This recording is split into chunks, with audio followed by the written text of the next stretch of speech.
नमस्कार दोस्तों, आपका एनालिटिकल माइंड चैनल में हार्दिक स्वागत है। आज के वीडियो में जो हम चर्चा करेंगे, अभी जस्ट आपसे चर्चा किए हैं बजट 2025-26 सेशन को लेकर, वित्तीय वर्ष को लेकर, और अभी जो चर्चा करेंगे वो टैक्स स्लैब के बारे में चर्चा करेंगे और उससे जुड़े तमाम चीज़ों के बारे में चर्चा करेंगे। आपको पिछले वीडियो में हम बार बार बोले हैं कि इस वीडियो में जो है आपसे सिर्फ और सिर्फ तमाम बजट से जुड़े चीज़ों पर चर्चा किया गया कि किस क्षेत्र में क्या करना है, नहीं करना है, और अगले वीडियो में आपसे टैक्स के बारे में चर्चा करेंगे। तो टैक्स के लिए हम अब आपको जानकारी देना शुरू करते हैं। तमाम चीज़ों को ध्यान से देखिएगा, एकदम विस्तारपूर्वक, और तमाम चीज़ें आपको समझ में आ जाएंगी। टैक्स का जो स्लैब है कुछ ऐसा है, टैक्स के स्लैब में कुछ ऐसे ध्यान दिया गया है कि ऐसे चीज़ों को करना है। तो क्या और कैसे करना है उसको एक बार ध्यान से देखिए। टैक्स का जो स्लैब है वो किस तरह से बनाया गया है, इसको ध्यान से समझिए। अगर कोई व्यक्ति का आय 0 से लेकर 0 से लेकर 4 लाख तक है, उसको कोई टैक्स नहीं लगेगा। अगर 4 से लेकर 8 लाख है तो आपको 5% टैक्स भरना है। ये स्लैब है। 8 से 12% वालों को 10%, 12 से 16 वालों को 15%। अब थोड़ा और आगे चलते हैं और चीज़ों को देखते हैं। 16 से 20 लाख है तो 20%, 20 से 24 है तो 25%। अगर हम 24 लाख से ऊपर का देखें तो सारे के सारे लोगों को 30% यहाँ पर भरना पड़ सकता है टैक्स। ठीक है, ये टैक्स का स्लैब है। अब ध्यान से देखिए, मध्यम वर्ग के लिए कर बोनांजा किस तरह से दिया गया है सरकार के द्वारा, उसको भी समझिए। वित्त मंत्री निर्मला सीतारमण जी जो हैं वो क्या किए हैं, उन्होंने कहा है कि नए कर शासन के तहत, इस नियम के तहत, ये रेगुलेशन के तहत आयकर कर पर छूट ऐसी होगी कि 12 लाख रुपए तक की वार्षिक आय वाले लोगों के पास शून्य आयकर देयता होगी। मतलब जो टीडीएस है आपका ऐसे ही सैलरी वगैरह से कट जाएगा, आपको खुद से जाकर नहीं चुकाना पड़ेगा। अगर आप इनकम सोर्स जनरेट कर रहे हैं, आपको कहीं सैलरीड है, कहीं से आपको कुछ मिल रहा है, आपको एक पेमेंट मिलता है, तो आपको खुद से नहीं जाकर चुकाना होगा, आपको एक छूट दी जा रही है वहाँ पर। ठीक है, वो डिडक्शन हो सकता है कि उस जरिए भी हो जाए, सैलरी मिलने के दौरान ही हो जाए, लेकिन आपको कहीं जाके नहीं पे करना पड़ेगा। एक बड़ा स्लैब यहाँ पर आपको प्रोवाइड किया जा रहा है।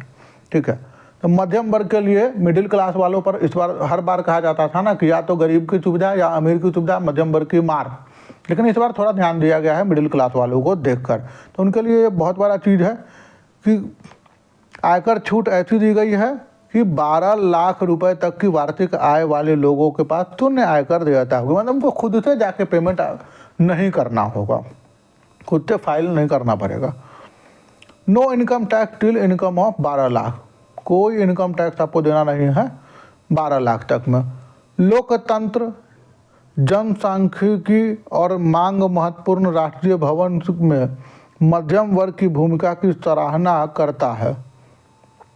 12 लाख रुपए तक की आय पर कोई आयकर नहीं है। ठीक है, time to file tax return extended, मतलब एक चीज़ को ध्यान देखिए, जो आपका टैक्स फाइल करने का समय था उसको बढ़ाया गया। जैसा हम जानते हैं कि जो टैक्स टीडीएस फाइल करने का, जो टैक्स फाइल करने का समय अवधि था वो क्या था, पहले 2 साल था। अब 2 साल से उसको बढ़ा के क्या कर दिया गया, उसको कर दिया गया है आपका 4 साल। कौन बोला है?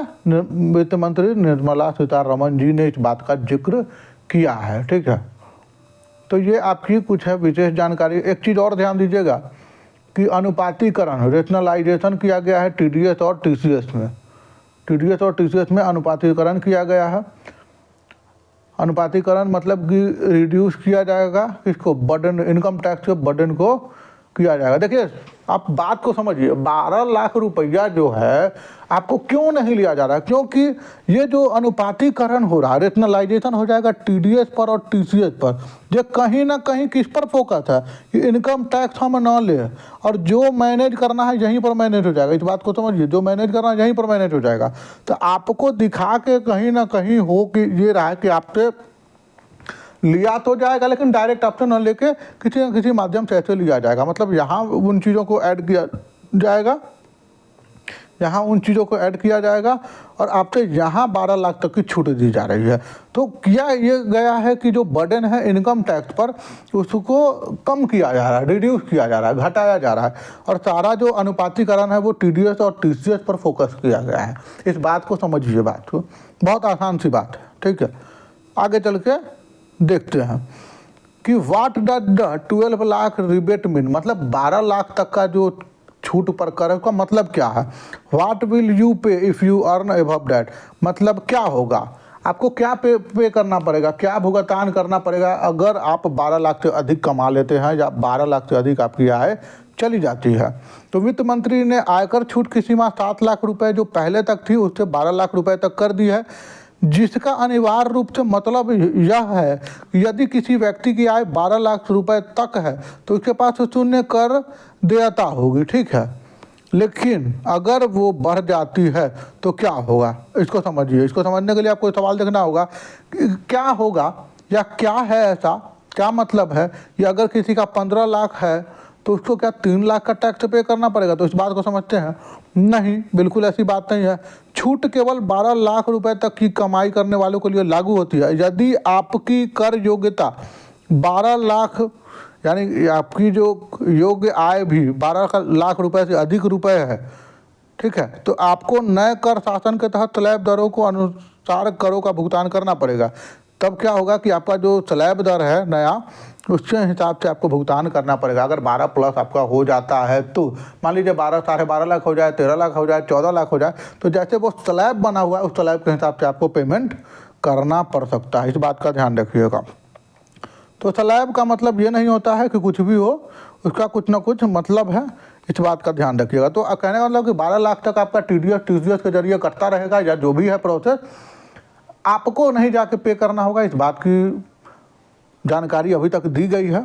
तो अभी तक के सारे प्रारूप को अगर देखें तो ऐसा ही समझ में आता है। लेकिन 12 से ऊपर जैसे ही जाएगा तो जो स्लैब अभी आप देख रहे थे जहाँ पर, ठीक है, जो आप स्लैब अभी देख पा रहे थे, थोड़ा पहले जो हम अभी आपको स्लैब दिखा रहे थे कि किसको कितना भरना पड़ेगा, वो नियम आप पर फिर से लागू यहाँ पर हो जाएगा। जैसे ही आप इसको पार करिएगा, ध्यान से देखिए, जहाँ पर यहाँ तक तो आपका ठीक है, कोई आपसे नहीं लगने वाला, 10% के रेंज में है आप, क्योंकि आपका TDS TCS से मैनेज हो जाएगा जैसा हमको देखने में समझ में आ रहा है। यहीं से शायद मैनेज होगा क्योंकि इनकम टैक्स का भार कम करना है, ठीक है, IT का भार कम करना है, मुख्य मुद्दा तो यही है। लेकिन अगर गलती से आपका ये टर्म पार करके प्लस में जाता है तो क्या होगा भाई साहब, यहाँ पर इस बात को समझिए आप, होगा कुछ नहीं। यहाँ पर जो आप अभी तक भर रहे थे